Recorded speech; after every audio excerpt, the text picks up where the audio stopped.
Bonjour à tous, je vais bienvenue sur PPA. Donc aujourd'hui on va voir comment changer sa plaque d'immatriculation. Alors je fais sur ma fameuse 1.4 D4D, ma petite Aigo. Alors tout d'abord une bonne perceuse avec un forêt généralement 5. Voilà. Donc alors, moi je commence à percer donc le premier rivet, le rivet de droite. Voilà, donc on perce, on y va franco. Une fois que c'est percé, vous allez voir normalement vous avez la tête du rivet qui reste accrochée sur le forêt. Donc là c'est le cas, je l'enlève. Voilà. Et ensuite on va jusqu'au au deuxième. Et là, quelque chose de magique, mon forêt pète. Mais comment ça se fait que votre forêt pète, monsieur? Bah tout simplement parce que j'ai acheté des forêts de merde. Voilà. Des forêts chinois, nique sa mère. Pardon, j'espère que YouTube va pas m'enlever mon petit relâchement. Donc voilà, forêt explosée, donc pas trop le choix, il faut changer de forêt.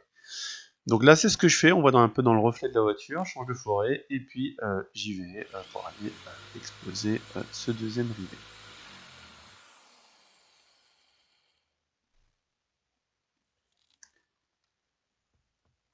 Allez, on y va.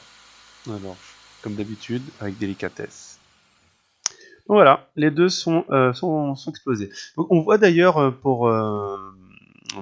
qu'il y a énormément de trous. Donc on peut dire que la plaque a été changée pas mal de fois. Notamment il y a deux trous qui sont très proches sur le côté gauche à l'extrême. Hein. Donc le mec a dû se raligner 3-4 fois. Nous, quoi qu'il en soit, quand on va repercer, on doit se raligner sur les trous existants. On va pas se casser la cacahuète à rechanger, à recréer des trous, hein, franchement pas. Hein. Donc un petit coup de nettoyage, hein, de gras bien gras sur ça. Ensuite, je change de forêt encore une fois, non pas parce qu'il est pété, mais pour trouver un forêt adapté à la largeur du trou. Parce que je vais réappliquer en utilisant, comme je le disais tout à l'heure, les trous déjà existants. Donc je prends une planche de bois, je vais prendre aussi l'ancienne plaque qui va me servir de référence pour trouver sur la nouvelle plaque. Alors vous voyez que j'ai pris des plaques beaucoup plus simples, j'ai pris des plaques en alu alors qu'avant j'avais des plaques en plexi, tout simplement déjà parce que les plaques en alu coûtent beaucoup moins cher et surtout qu'elles s'usent moins mochement dans le temps. Là le but était clairement simplement de changer le département. Donc je les raligne, j'appuie avec ma jambe pour pas que ça bouge et je perce. Voilà, avec le bois qui est dessous. Alors j'y vais franco encore une nouvelle fois, je perce. D'ailleurs petit aparté, hein, je perçais, je continue à percer, je trouvais que c'était dur. En fait ça avait déjà un bon moment que j'avais déjà traversé les deux. Voilà, hop, c'est fait, c'est beau. Et bien entendu, je réapplique sur la deuxième.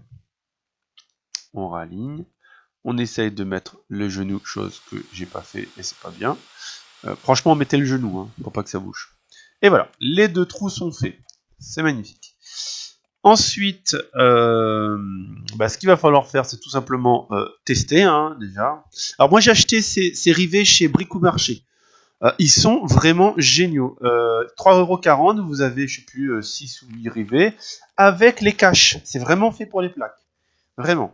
J'avais acheté au début chez Brico Dépôt des rivets, mais je les trouvais pas très bien. Alors que ceux-là, ils sont vraiment la bonne longueur, la bonne largeur. Il y a le petit cache. D'ailleurs, vous allez voir que ça va beaucoup me servir par la suite. Donc, je teste, voir si c'est le bon trou avec un premier rivet et le cache qui est déjà préposé. Alors, on peut aussi, donc là, je mets le deuxième sans le cache, déjà pour voir si c'est le bon trou. Voilà. Et ensuite, j'essaie de préparer en mettant le cache.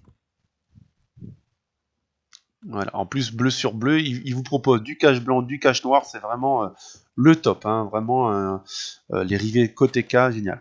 Alors, je le fais avec une rifteuse manuelle. J'avais acheté avant une rifteuse en ligne, 16 balles, c'était une merde, mais je vous dis pas comment. Donc là, j'ai acheté aussi une rifteuse manuelle avec chez aussi Brico Dépôt, tant qu'à faire, ça m'a coûté au total 20 balles et franchement elle est vraiment nettement mieux. Donc là, ce que je fais, donc je mets la bonne taille de tête de la rifteuse, hein, parce que c'était pas la bonne. Je mets, voilà, hop, voilà, et on y va plusieurs fois. Donc on fait plusieurs fois jusqu'à temps normalement qu'on entend un clac, voilà, qui veut dire que la tête du rivet a pété. Et ce qui va être un peu rigolo, d'ailleurs c'est un super exemple, voilà, j'entends le clac, et la tête elle reste. Ah, c'est formidable. Sur le moment, je me dis, non, putain, c'est encore une machine de merde. Voilà. Voilà, j'arrive pas à enlever et c'est lâche. Je me dis, ça c'est la rifteuse qui est vraiment de mauvaise qualité, encore une nouvelle fois, et je suis encore embêté. Donc, tant qu'à faire, je teste avec la deuxième pour voir si c'est vraiment la rifteuse manuelle qui marche pas. Alors je refais plusieurs fois, tac, tac, et à un moment vous allez voir, là c'est coupé, nickel, et je ferme le petit cache. C'est pas possible, c'est vraiment pour moi. Donc je réessaye. Non, c'est lâche, c'est déjà coupé. Je considère que c'est déjà coupé, donc je peux rien faire.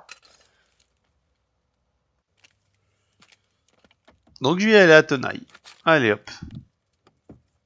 Je vais y aller à la tenaille. Donc le rivet lui tient bien. Hein. Je beau tirer dessus, ça tient. Il est bien ancré.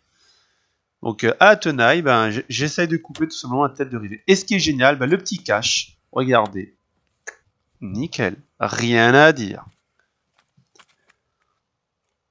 Ensuite, j'ai attaqué celle de devant. Bon, bah là, on va réitérer exactement la même chose. C'est-à-dire qu'on perce nos deux rivets, puis voilà. Alors là, j'avais un qui était encore resté bloqué, donc j'ai percé encore une fois que la plaque tombait. Voilà. Bon, alors c'est crade, hein, encore une nouvelle fois. Bon. On fout un petit coup de gras dessus, hein, et puis on passe un petit coup de chiffon, mon pote. Allez. Allez, dépêche-toi. Ouais, magie du montage aussi tout à l'heure, hein, vous avez vu. Alors, petit aparté pendant que je suis en train de faire du nettoyage. Alors, mes plaques, je ne les ai pas achetées sur un fameux site .fr qui justement est beaucoup mis en avant par les youtubeurs. Non, non, ça a été sur un autre site où les plaques sont beaucoup moins chères. Je mettrai le lien en description. Voilà, franchement, livraison nickel, et j'ai fait une économie assez conséquente. Bon, là, je refixe. Alors, coup du genou, encore une nouvelle fois. Hein, voilà, on bloque, on regarde d'abord les trous, on bloque, et ensuite, on serre avec notre petite rifteuse manuelle. Vous voyez, j'ai remis mes caches. Là, j'avais des caches noires. J'avais envie de mettre du noir. Voilà, je fais ce que je veux, j'en ai envie. Donc voilà, hop, je rivette. Là, ça coupe nickel. Je mets mon cache. Donc là, c'est parfait. Je suis un homme heureux. Et puis, on fait la même chose de l'autre côté. Alors, j'ai eu un petit souci. Encore une fois, le bout du rivet est resté bloqué à l'intérieur de la rifteuse, hein, la petite rifteuse manuelle. Donc, j'arrivais pas à enlever. Donc, qu'est-ce qu'on fait dans ces cas-là, hein, se demande-t-on. On laisse tout tomber et on va aller s'énerver autre part. Non, non, non. On prend la rifteuse, on la secoue jusqu'à temps que le petit morceau de métal tombe. Et hop, la magie du cinéma, on va la voir tomber. Voilà, on l'a vu. C'est magnifique. Voilà. Donc, on remet le tout et puis on recoupe le tout. Et on va ensuite, une fois que c'est coupé, remettre notre petit cache. C'est un mouvement qu'on a déjà vu, je pense. Donc, voilà. Donc voilà, vous avez vu comment mettre une plaque à l'avant et à l'arrière, hein, rien de bien méchant. Faut avoir juste les bons outils. Acheter sur Bricomarché, c'était le mieux. Merci de m'avoir regardé et puis surtout, s'il vous plaît, abonnez-vous. Merci. Bye bye.